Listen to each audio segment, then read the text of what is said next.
이제 소득금액 계산 특례에 대한 부분을 한번 살펴보겠는데요. 부당행위, 부당행위 계산의 부인입니다.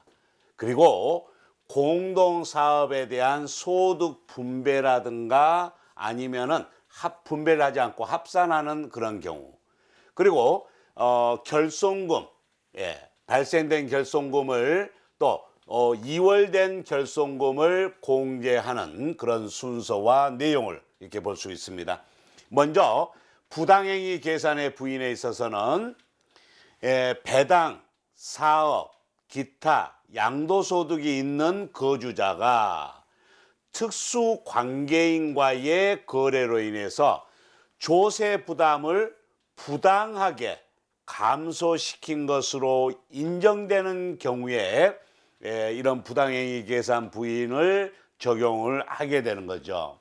이러한 규정을 적용하는데 거주자가 특수관계인과의 이렇게 이제 거래 중에 조세 부담을 부당하게 감소시킬 목적이란 말이에요. 그러니까는 여러 가지가 있겠죠, 그죠? 우리 교재에 이제 그 부분을 규정된 내용을 나열해 놓고 있습니다만은 부당하게 낮은 대가로 이렇게 우리가 매각을 한다든지 비싼 금액으로 매입을 한다든지 또 수익이 생기지 않는 그러한 어떤 자산을 매입하는데 또 비용이 투입되잖아요. 그런 것들, 이런 부분들을 우리는 이제 부당행위 계산의 부인으로 보고 이제 적용을 하게 되는 겁니다. 자, 그다음에 공동사업을 하는 경우가 있죠. 공동사업을 했을 때 그 소득 분배를 하게 될 겁니다. 그래서 세 단계로 나누어서 공동사업장을 하나의 거주자로 보아서 소득금액을 계산하고, 두 번째는 이러한 소득금액을 각 공동사업자별로 분배를 해야 되겠죠.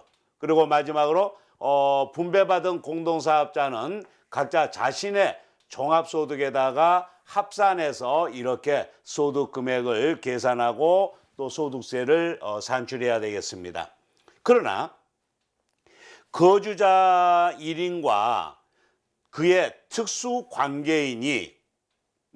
특수관계인인 공동사업자가 무엇을 목적으로? 조세 회피를 할 목적으로 공동사업자로 경영하는 것으로 이렇게 확인되는 경우에는 어떨까요? 이러한 것들을 소득금액을 분배하지 않고 주된 공동사업자의 소득으로 봐서 합산해서 소득세를 계산하겠다라는 얘기가 되겠죠. 그래서 당연히 소득세 납세 의무를 지울 때는 공동사업자, 명의만 공동사업자가 돼 있든 간에 이런 경우에도 연대 납세 의무를 지워야만이 될 것 같습니다. 자, 그다음 이제 우리가 사업 활동을 하면서 사업 활동을 또 사업 활동을 해서 발생된 소득과 양도로 인하여 발생된 양도소득, 이로 인해서 발생된 결손금은 당연히 어떨까요? 당연히 근로소득에서 먼저 근로소득금에 있다면 그걸로 먼저 메꿔야 될 겁니다. 그렇지 않으면 이제 연금소득, 기타소득, 이자소득, 배당소득 이런 순서대로 이제 결손 보전을 해 나간다, 결손금을 메꿔 나간다는 얘기죠. 자, 그다음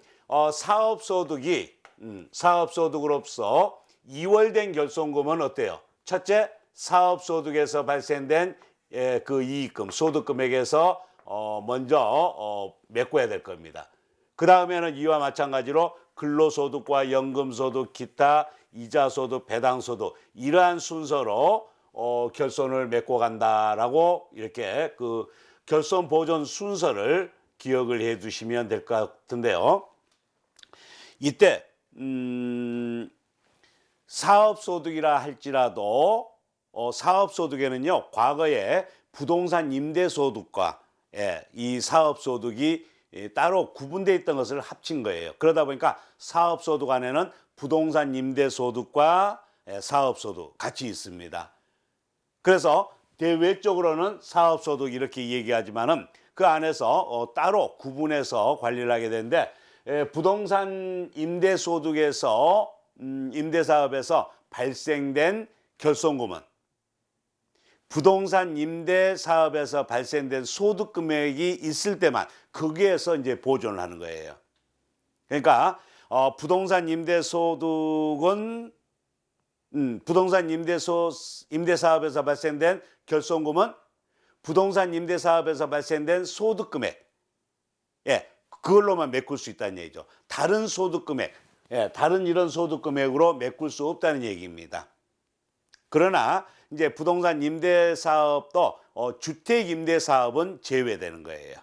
주택 임대 사업은 그러나 이제 뭐 상가 이런 이제 그 건물을 부동산을 임대해서 임대하는 그런 사업인 경우에는 그 부동산 임대 사업에서 발생된 소득 금액으로만 그 결손금을 메꿀 수 있다라고 하는 거 이렇게 기억을 하시고, 그다음 또 한 가지. 이렇게 이제 결손금을 향후 이제 10년간 이렇게 이제 이월시켜서 결손금을 메꿀 수 있도록 하고 있습니다. 자, 그런데 결손금을 이렇게 이제 그 이월 결손금을 메꾸지 못하는 뭐 그런 경우가 있어요. 그런 경우는 세무조사를 통해서 세금 추징을 받은 경우라든가 그런 경우에는 추징받은 경우죠. 그런 경우에는 2월에서 결손금을 메꾸지를 못합니다. 단지 추징을 한다라고 하더라도 뭡니까?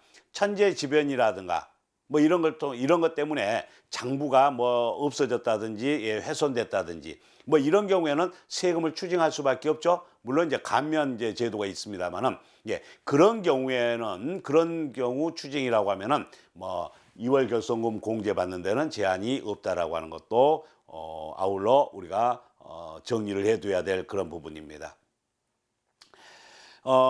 그리고 또 이 결손금을 메꾸는 데 있어서 소급에서